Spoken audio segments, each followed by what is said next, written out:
നമ്മുടെ യുവമോർച്ചയുടെ അനന്തു ഇവിടെ നിൽക്കുന്നുണ്ട്. എല്ലാവർക്കും ഹൃദയപൂർവ്വം നമസ്കാരം. ദീർഘമായിട്ടുള്ള ഒരു പ്രസംഗം ഞാൻ നടത്തുന്നില്ല. കുറെ ആളുകൾ, കുറെ സഹോദരി സഹോദരന്മാർ ഇവിടെ എത്തിച്ചേർന്നിട്ടുണ്ട്. അമ്മമാർ ഉൾപ്പെടെയുള്ളവർ ഇവിടെയുണ്ട്. കുറെ നേരം കാത്തു നിന്നു എന്ന് ഞാൻ കരുതുന്നു. ഇതിന്റെ കാരണം ഭാരതീയ ജനതാ പാർട്ടിക്കാർ മാത്രമല്ല ഇത്തവണ വഴിയരികിൽ കാത്തു നിൽക്കുന്നത്. സഖാക്കളും കോൺഗ്രസിന്റെ പ്രവർത്തകരും ഒക്കെ നമ്മളെ ഒന്ന് കാണാൻ, ഒന്ന് മിണ്ടാൻ അവർ ആഗ്രഹിക്കുന്നുണ്ട് എന്നുള്ളതാണ്. ഞാൻ വളരെ ഇന്ന് അത്ഭുതപ്പെട്ടു പോയി. കാരണം ഇന്ന് കണ്ണാടി പഞ്ചായത്തിൽ ഭാരതീയ ജനതാ പാർട്ടിയുടെ നേതാവും 15 വർഷം മധ്യപ്രദേശിന്റെ മുഖ്യമന്ത്രിയും ഭാരതീയ ജനതാ പാർട്ടിയുടെ അഖിലേന്ത്യാ ലീഡറുമായിട്ടുള്ള കാർഷിക വകുപ്പിന്റെ ക്യാബിനറ്റ് മിനിസ്റ്റർ ശിവരാജ് സിംഗ് ചൗഹാൻജി കണ്ണാടിയിൽ വന്നിരുന്നു. ഇവിടുത്തെ കർഷകന്മാരെ കാണാൻ, ഇവിടുത്തെ കർഷകന്മാരെ അഭിസംബോധന ചെയ്യാൻ വേണ്ടിയാണ് അദ്ദേഹം വന്നത്. അദ്ദേഹം പാലക്കാട് നിന്ന് കണ്ണാടി വരെ അദ്ദേഹത്തിന്റെ വാഹനത്തിൽ ഞാൻ യാത്ര ചെയ്യുമ്പോൾ എന്നോട് അദ്ദേഹം ചോദിച്ചു, എന്താണ് നമ്മുടെ പാലക്കാടിലേക്ക് 3800 കോടി രൂപ നരേന്ദ്രമോദി കൊടുത്തതിന്റെ ഫ്ലക്സ് ബോർഡ് എവിടെയും കാണുന്നില്ലല്ലോ, കേരള മുഖ്യമന്ത്രിയുടെ ബോർഡ് മാത്രമേ ഉള്ളൂ എന്ന് അദ്ദേഹം ചോദിക്കുകയുണ്ടായി. പ്രിയപ്പെട്ടവരെ, ഈ കേരളത്തിന്റെ പ്രതിപക്ഷവും ഭരണപക്ഷവും 3800 കോടി രൂപ ശ്രീമാൻ നരേന്ദ്രമോദി കൊടുത്തിട്ട് ഈ രാജ്യത്ത് കൊണ്ടുവന്ന 12 സ്മാർട്ട് സിറ്റികളിൽ ഒരു സ്മാർട്ട് സിറ്റി നമ്മുടെ നാട്ടിലേക്കാണ് കിട്ടിയത്, പാലക്കാടേക്കാണ് കിട്ടിയത് എന്നുള്ള യാഥാർത്ഥ്യം അവർ മറച്ചു വെക്കുകയായിരുന്നു. 1800 ഏക്കർ സ്ഥലം ഏറ്റെടുത്തു കഴിഞ്ഞു.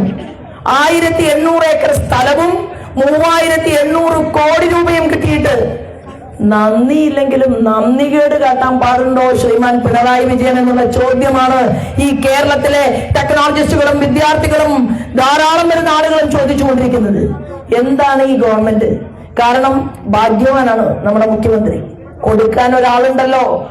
എങ്ങനെ ദൂർത്തടിച്ചാലും, എങ്ങനെ അഴിമതി നടത്തിയാലും, എന്ത് ചെയ്താലും രാജ്യം ഭരിക്കുന്ന ഭരണകൂടത്തിന്റെ നായകൻ ശ്രീമാൻ നരേന്ദ്രമോദിക്ക് ഈ രാജ്യം ഉണരണമെന്ന് ആഗ്രഹമുള്ളത് കൊണ്ട് സ്റ്റാർട്ടപ്പിന്റെയും സ്റ്റാൻഡപ്പിന്റെയും മേക്കിന്റെയും മാതൃവന്ദനം പദ്ധതി, അമ്മമാർക്ക് ഇന്ദ്രധനുഷ് യോജന, നമ്മുടെ സ്ത്രീകൾക്ക് ബേട്ടി പഠാവോ ബേട്ടി ബച്ചാവോ, പെൺകുട്ടികൾക്ക് സുകന്യ സമൃദ്ധി പദ്ധതി, നമ്മുടെ കുഞ്ഞുമക്കൾക്ക്, അങ്ങനെ 300-ലധികം വരുന്ന പദ്ധതികൾ ആവിഷ്കരിക്കുകയാണ്.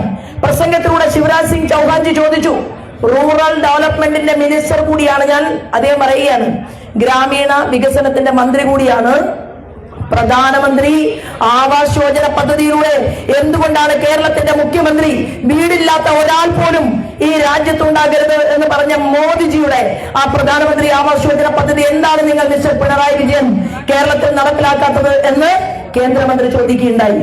ഭരണപക്ഷം അങ്ങനെയാണ്, ശരി. പക്ഷെ കേരളത്തിന്റെ നിയമസഭയ്ക്കകത്തുള്ള പ്രതിപക്ഷമോ, ആ പ്രതിപക്ഷം എന്തുകൊണ്ടാണ് റോൾ ഏറ്റെടുക്കാത്തത്?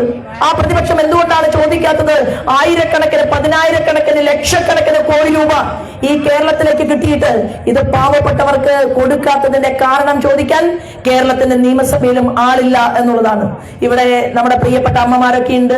പല അമ്മമാരുടെയും പരാതികൾ നമുക്ക് കിട്ടിയിട്ടുണ്ട്. വീടില്ലാത്ത ധാരാളം ആളുകൾ ഇവിടെ ഉണ്ട് എന്നാണ് പറയുന്നത്. മാത്രവുമല്ല, നമുക്ക് ഈ മാത്തൂർ പഞ്ചായത്തിലും കണ്ണാടി പഞ്ചായത്തിലും പിരായിരിയിലും കർഷകന്മാരുടെ നെല്ല് കൊയ്ത് കൂട്ടിയിട്ടിരിക്കുകയാണ്. ചൗഹാൻജി ചോദിച്ചു, എന്താണ് ഈ കാണുന്നത്? അദ്ദേഹം പാടശേഖരങ്ങൾ കാണാൻ പോയി. എന്തുകൊണ്ടാണ് 3 ദിവസം കൊണ്ട് കേന്ദ്ര ഗവൺമെന്റ് പണം കൊടുക്കുന്നുണ്ട്? 3 ദിവസം കൊണ്ട് നെല്ല് കൊയ്താൽ പണം കേന്ദ്ര ഗവൺമെന്റ് കൊടുക്കുമ്പോൾ എന്താണ് കേരളത്തിലെ പാലക്കാടിലെ കർഷകർക്ക് ഇവർ പൈസ കൊടുക്കാത്തത് എന്ന് കേന്ദ്രമന്ത്രി ചോദിക്കുമ്പോ അതിന്റെ ഉത്തരം പറയാൻ ഇവിടുത്തെ ഭരണകക്ഷിക്കും പ്രതിപക്ഷ കക്ഷിക്കും ബാധ്യതയുണ്ട്. പ്രിയപ്പെട്ടവരെ, ഞാൻ നിങ്ങളോട് ചോദിക്കുന്നത്, ക്യാബിനറ്റ് മിനിസ്റ്റേഴ്സുമായിട്ട് പരിചയമുള്ള, അവരുടെ കമ്മിറ്റിയിൽ, അതായത് പാർട്ടിയുടെ ദേശീയ കമ്മിറ്റിയിൽ ഇരിക്കാൻ സാധിച്ചിട്ടുള്ള ഒരു വ്യക്തി എന്നുള്ള രീതിയിൽ ഇന്ത്യയിൽ 12 സ്ത്രീകളെ സെലക്ട് ചെയ്തപ്പോ നിങ്ങളുടെ സഹോദരിയായിട്ടുള്ള ശോഭയും കഴിഞ്ഞ 6 മാസം മുമ്പ് ആ കമ്മിറ്റിയിൽ ഉണ്ടെങ്കിൽ ഞാൻ പോയാൽ പോരെ നിയമസഭയിൽ എന്നുള്ള ചോദ്യമാണ് ഞാൻ ഇവിടുത്തെ വോട്ടർമാരുടെ മുന്നിൽ ചോദിക്കുന്നത്. 5 കോടി രൂപയുടെ വികസന പ്രവർത്തനം നടത്താനല്ല നമ്മൾ പോകുന്നത്. 700 കോടിയുടെ കേന്ദ്രാവിഷ്കൃത പദ്ധതികൾ ഉൾപ്പെടെ ഇന്ന് പറഞ്ഞില്ലേ, ഇന്ന് മന്ത്രി അവിടെ പ്രസംഗിച്ചപ്പോ പറഞ്ഞു, നിങ്ങൾക്ക് ആടിനെ വളർത്താൻ, പശുവിനെ വളർത്താൻ ചെയ്യാൻ, മത്സ്യകൃഷി ചെയ്യാൻ, ഇവിടുത്തെ നെൽകൃഷിക്ക് വേണ്ടി കോടാനുകോടി രൂപ കേന്ദ്ര ഗവൺമെന്റ് മാറ്റിവെക്കുന്നുണ്ട്. അദ്ദേഹം പറഞ്ഞു ശോഭയെ വിജയിപ്പിക്കൂ, ശോഭയെ വിജയിപ്പിച്ച ഒരു അവസരം തരൂ എന്ന് ആ ക്യാബിനറ്റ് മിനിസ്റ്റർ സംസാരിച്ചുവെങ്കിൽ പ്രിയപ്പെട്ടവരെ, ഞാൻ പോകാം. കേരളത്തിന്റെ നിയമസഭയിൽ നമുക്ക് കണക്കുകൾ ചോദിക്കാനുണ്ട്. ആ കണക്കുകൾ ചോദിച്ചു വാങ്ങിക്കൊണ്ടുവരാൻ നിങ്ങൾ എല്ലാവരും വലിയ ഭൂരിപക്ഷത്തിൽ എന്നെ വിജയിപ്പിക്കാൻ എല്ലാ ദിവസവും, ഇനി കുറഞ്ഞ ദിവസമേ ഉള്ളൂ, രാവിലെ എണീക്കുമ്പോ ഇങ്ങനെ പറയണം. എന്താണ്? മകൻ പരീക്ഷയ്ക്ക് പോകുമ്പോ പ്രാർത്ഥിക്കാറില്ലേ? ഭർത്താവ് അകലേക്ക് പോകുമ്പോൾ നിങ്ങൾ പ്രാർത്ഥിക്കില്ലേ? അതുപോലെ നിങ്ങൾ നിങ്ങളുടെ ശോഭയ്ക്ക് വേണ്ടി പ്രാർത്ഥിക്കണം. ശോഭ ജയിക്കണേ, ശോഭ ജയിക്കണേ, ശോഭ ജയിക്കണേ എന്ന് പറഞ്ഞ് പ്രാർത്ഥിക്കണം. കൂട്ടത്തിൽ പ്രവർത്തിക്കുക. ഓരോ ബൂത്തുകളിലെയും ആളുകളെ പോളിംഗ് ബൂത്തിലേക്ക് കൊണ്ടുവരാൻ വേണ്ടിയിട്ടുള്ള പ്രവർത്തനത്തിന് നേതൃത്വം കൊടുക്കുക. ഗോപി അവിടെ പിറകിൽ പോയി നിൽക്കുകയാണ്. ഗോപിയെ പ്രസംഗിക്കുമ്പോഴും ഗോപിയെ കാണില്ല, ബിനോജ് പിറകിലായിരുന്നു. അതായത് ഓരോരുത്തരും എന്റെ അടുത്ത് വന്നാലല്ലേ എനിക്ക് പേര് വിളിച്ച് പറയാൻ പറ്റൂ. അപ്പൊ ഇവരെ ആരെയും കാണുന്നില്ല. പ്രസംഗം തുടങ്ങുമ്പോൾ കാണില്ല, പ്രസംഗം കഴിയാറാവുമ്പോഴാണ് ഓരോരുത്തരുടെയും മുഖം കാണുന്നത്. ഞാൻ ഈ നിയോജകമണ്ഡലത്തിന്റെ അധ്യക്ഷനോടും ഇവിടുത്തെ പഞ്ചായത്തിന്റെ സംയോജകനായിട്ടുള്ള ബിനോജിനോടും സംഘപരിവാറിന്റെ പ്രവർത്തകനായിട്ടുള്ള ബിനോജിനോടും അതുപോലെ തന്നെ നമ്മുടെ പഞ്ചായത്ത് പ്രസിഡന്റിനോടും മുൻ പഞ്ചായത്ത് പ്രസിഡന്റ് വിനോദിനോടും ഒക്കെ ഞാൻ പറയുന്ന വൈസ് പ്രസിഡന്റാണ് മണ്ഡലം. അതിലും വലുതല്ലേ മുൻ പഞ്ചായത്ത് പ്രസിഡന്റ്? മുൻ പഞ്ചായത്ത് പ്രസിഡന്റ് ചെറിയ പോസ്റ്റ് അല്ല. നമ്മുടെ പാർട്ടിയെ സംബന്ധിച്ച് നമ്മുടെ പാർട്ടിയെ സംബന്ധിച്ച് പഞ്ചായത്ത് അധ്യക്ഷൻ, നിയോജകമണ്ഡലം അധ്യക്ഷൻ, ജില്ലാ അധ്യക്ഷൻ, അല്ലെ, സംസ്ഥാന നേതാവ്. പക്ഷെ ഒരു കാര്യം ഞാൻ പറയാം, നിയോജകമണ്ഡലത്തിന്റെ മണ്ഡലം വൈസ് പ്രസിഡന്റ് എന്നുള്ളത് ഞാൻ മറന്നുപോയി, ക്ഷമിക്കണം. അപ്പൊ അത് വലുത് തന്നെയാണ്, പഞ്ചായത്തിന്റെ മുകളിലാണ്. അപ്പൊ എന്തായാലും ശരി, ഏത് പൊസിഷൻ എന്നുള്ളതല്ല.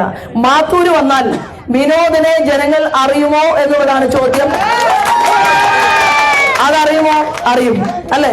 അതുപോലെ ഈ നിയോജകമണ്ഡലത്തിൽ ആര് വന്ന് ബസ് ഇറങ്ങിയാലും പാർട്ടിയുടെ നിയോജകമണ്ഡലം അധ്യക്ഷൻ ശ്രീമാൻ വിജീഷിനെ കോൺഗ്രസിന്റെ മണ്ഡലം അധ്യക്ഷൻ അറിയുന്നതിനേക്കാൾ കൂടുതൽ അറിയണം. അതിനു വേണ്ടിയിട്ടാണ് ഈ തെരഞ്ഞെടുപ്പ് പോരാട്ടം. ഞാൻ നിങ്ങൾക്ക് വാക്ക് തരികയാണ്. കാരണം എന്റെ കൂടെ നിഴലായി പ്രവർത്തിക്കുന്നത്, എന്നേക്കാൾ കൂടുതൽ വെയിൽ കൊള്ളുന്നത്, എന്നേക്കാൾ കൂടുതൽ വീടുകളിൽ കയറുന്നത്, എന്നേക്കാൾ കൂടുതൽ പ്രസ്ഥാനത്തിന്റെ വളർച്ചയ്ക്ക് വേണ്ടി ഓരോ സ്ഥലത്തും കഠിന പ്രയത്നം ചെയ്യുന്നത് എന്റെ സഹപ്രവർത്തകന്മാര് ആണ്. നിങ്ങളുടെ ഒന്നും അത്യധ്വാനം വെറുതെയാവില്ല. ഞാൻ തിരിച്ച് 700 കോടിയുടെ കേന്ദ്രാവിഷ്കൃത പദ്ധതി പാലക്കാട്ടേക്ക് കൊണ്ടുവരും എന്ന് പ്രഖ്യാപിച്ചുകൊണ്ടാണ് ഈ തെരഞ്ഞെടുപ്പ് പ്രവർത്തനത്തിന് മുന്നിൽ നിൽക്കുന്നത്. എന്റെ തലയിൽ കൈവച്ച് അനുഗ്രഹിക്കണമെന്നും കുടിവെള്ളത്തിന് ജൽനൽ പദ്ധതി കൊണ്ടുവന്നു ഇന്ത്യയുടെ പ്രധാനമന്ത്രി. ഒരൊറ്റ വീട്ടിൽ പോലും പൈപ്പും വെള്ളവും ഇല്ലാതിരിക്കരുത് എന്ന് പ്രഖ്യാപനം നടത്തിയിട്ട് 14 പഞ്ചായത്തുകളിൽ മാത്രമാണ് പ്രിയപ്പെട്ടവരെ ഈ പാലക്കാട് ജില്ലയിൽ ജൽനൽ പദ്ധതി കൊണ്ടുവന്നത്. എന്റെ ചങ്കായിട്ടുള്ള ചിറ്റൂർ രാജു ഇതിന്റെ എല്ലാം തന്നെ സംയോജകൻ മാത്തൂരിലെ പിറകിൽ നിൽക്കുകയാണ്. അപ്പോ ഞാൻ പറഞ്ഞു വരുന്നത്, ഈ ജൽനൽ പദ്ധതിയുടെ ആനുകൂല്യം ഇവിടേക്ക് കിട്ടാത്തതിനെ കുറിച്ച് പറയണം. ഇവിടെ മാത്തൂരില് തിരുവനന്തപുരത്ത് നിന്ന് 2 പേർ വന്നിട്ടുണ്ട്. ഒരാൾ ദീപ ജില്ലയുടെ ഉപാധ്യക്ഷയാണ്, തിരുവനന്തപുരത്ത് നിന്നാണ് വന്നത്. ഒരാൾ സാബു ജില്ലയുടെ വൈസ് പ്രസിഡന്റ് ആണ്, തിരുവനന്തപുരത്ത് നിന്നാണ് വന്നത്. അപ്പൊ ഞാൻ പറഞ്ഞു വരുന്നത്, നിങ്ങൾ എല്ലാവരും ചേർന്ന് ജൽനൽ പദ്ധതി കൊണ്ടുവരാത്ത ഗവൺമെന്റിനെ കുറിച്ച് സംസാരിക്കണം. ഇവിടുത്തെ പഴയ പഞ്ചായത്തിന്റെ പ്രസിഡന്റ്, പഴയ മാർക്സിസ്റ്റുകാരൊക്കെ രാത്രിയിൽ എനിക്ക് ചായ തന്നിട്ടുണ്ട്. ഞാൻ പറയാം, പല വീടുകളിലും ചെന്നപ്പോ പറഞ്ഞു, ഞങ്ങൾ വീട്ടിലുണ്ടാവില്ല, ഭാര്യമാരെ കണ്ടോളൂ. ശോഭ സുരേന്ദ്രനെ നേരിട്ട് കാണാനുള്ള സമയമായിട്ടില്ല. പക്ഷെ ഇലക്ഷൻ കഴിഞ്ഞ് ശോഭ MLA ആയി കഴിഞ്ഞാൽ എല്ലാവരെയും നമ്മൾ ഷാളിട്ട് സ്വീകരിക്കുമെന്നുള്ള കാര്യത്തിൽ ഒരു തർക്കവുമില്ല. കാരണം AK ഗോപാലിനെ സ്നേഹിക്കുന്ന, കൃഷ്ണപിള്ളയെ സ്നേഹിക്കുന്ന, ഗൗരി അമ്മയെ സ്നേഹിച്ച നല്ലവരായിട്ടുള്ള സഖാക്കന്മാരുടെ മുഴുവൻ വോട്ടുകളും ചോദിച്ചു വാങ്ങണം. എന്താ കാരണം എന്നറിയുമോ? LDFന്റെ സ്ഥാനാർത്ഥി പഴയ മുസ്ലിം ലീഗുകാരനാണ്. രാഹുൽ മാങ്കൂട്ടൻ ജയിച്ചപ്പോ, എന്റെ കയ്യിൽ പേപ്പറുണ്ട്, രാഹുൽ മാങ്കൂട്ടൻ ജയിച്ചപ്പോൾ ഏറ്റവും കൂടുതൽ രാഹുലിന്റെ പ്രവർത്തനത്തിന് വേണ്ടി പണം കൊടുക്കുകയും ആ പ്രവർത്തനത്തിൽ മുന്നിൽ നിൽക്കുകയും ചെയ്ത, കൈയടിച്ച് സന്തോഷിക്കുന്ന ചിത്രം അത് നമ്മുടെയൊക്കെ കയ്യിലുണ്ട്. അപ്പൊ ഇത് ഒരു അദൃശ്യ ശക്തി ഈ തെരഞ്ഞെടുപ്പിനെ നിയന്ത്രിക്കുകയാണ്. അങ്ങനെയാണെങ്കിൽ പിന്നെ NSSന്റെ തിണ്ണനിരങ്ങില്ലെന്ന് പറഞ്ഞ, SNDPയുടെ തിണ്ണനിരങ്ങില്ലെന്ന് പറഞ്ഞ, KPM സമുദായത്തെ അവഹേളിച്ച, ഇവിടത്തെ ഏറ്റവും സാധാരണ പാർശ്വവൽക്കരിക്കപ്പെട്ട വ്യക്തി മുതൽ ചന്ദ്രനിൽ പൊട്ടുകുത്തുന്ന ശാസ്ത്രജ്ഞൻ വരെ ഉള്ളവരെ ഏകോപിപ്പിച്ചുകൊണ്ട് നമുക്കൊരു കൈ നോക്കിയാൽ പോരെ. തമ്പിയെണ്ണം പറഞ്ഞതുപോലെ ശോഭാ സുരേന്ദ്രനെ എല്ലാവരും ചേർന്ന് നിങ്ങളുടെ ശോഭയെ പറഞ്ഞയച്ചാൽ കഠിന പ്രയത്നം ചെയ്തുകൊണ്ട് നമ്പർ 1 റാങ്ക് വാങ്ങുന്ന ഒരു MLA ആയിട്ട് ഞാൻ പ്രവർത്തിക്കാമെന്ന് സത്യപ്രതിജ്ഞ ചെയ്തുകൊണ്ടാണ് ഞാൻ ഞാൻ നിങ്ങളുടെ മുന്നിൽ നിൽക്കുന്നത്. എന്നെ ഇവിടെ സ്വീകരിച്ചതിനും അമ്മമാരുടെ കാത്തുനിന്നതിനുമെല്ലാം ഹൃദയപൂർവ്വം നന്ദി അറിയിച്ചുകൊണ്ട് ഞാൻ എന്റെ വാക്കുകൾ നിർത്തുന്നു. വന്ദേ മാതരം.